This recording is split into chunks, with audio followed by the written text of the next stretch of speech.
Apakah politik selalu identik dengan kekuasaan dan kepentingan? Nah, sebelum masuk pembahasan, perkenalkan nama saya Giska Ail Az-Zuhra dengan akhiran NIM 0011. Nah, bagi manusia, politik merupakan aspek penting dalam kehidupan manusia yang melibatkan pengaturan dan penyelenggaraan urusan pemerintahan, serta pengambilan keputusan yang mempengaruhi kehidupan masyarakat. Politik dalam Islam mencakup aspek-aspek penting yang berlandasan pada prinsip-prinsip ajaran Islam, hukum syariah, dan tujuan kemaslahatan bersama. Konsep politik dalam Islam.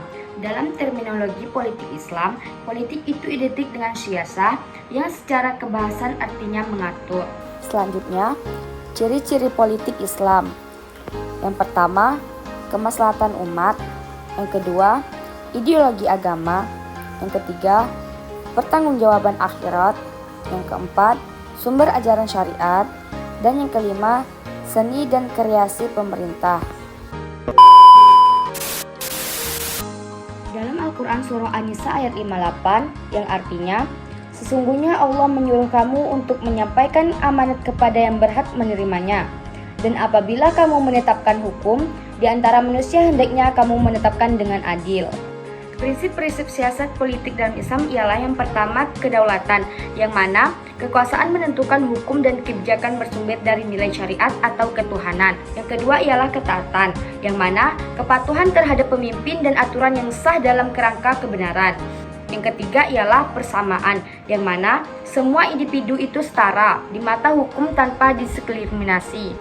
Yang keempat ialah musyawarah, yang mana pengambilan keputusan melalui diskusi dan kesepakatan bersama. Yang terakhir ialah keadilan, yang mana menempatkan hak pada pemiliknya serta bertindak adil dan seimbang. Macam-macam politik dalam Islam. Yang pertama ialah siasah dusturiyah, yaitu mengatur pemerintahan dan konstitusi. Yang kedua ialah siasah dauliyah, yaitu hubungan internasional. Yang ketiga ialah siasah maliyah, yaitu pengelolaan ekonomi dan keuangan. Nah, dalam politik Islam, urgensi politik dalam dakwah dapat dipahami melalui beberapa urgentif. Yang pertama ialah penyiaran pesan dakwah yang lebih luas.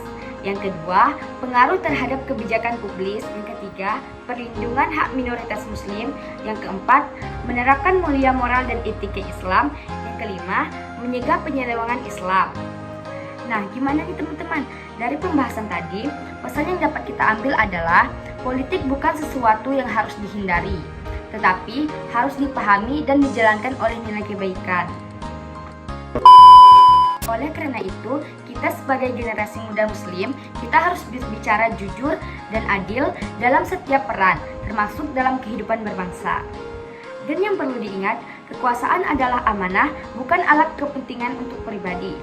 Terima kasih, sampai jumpa.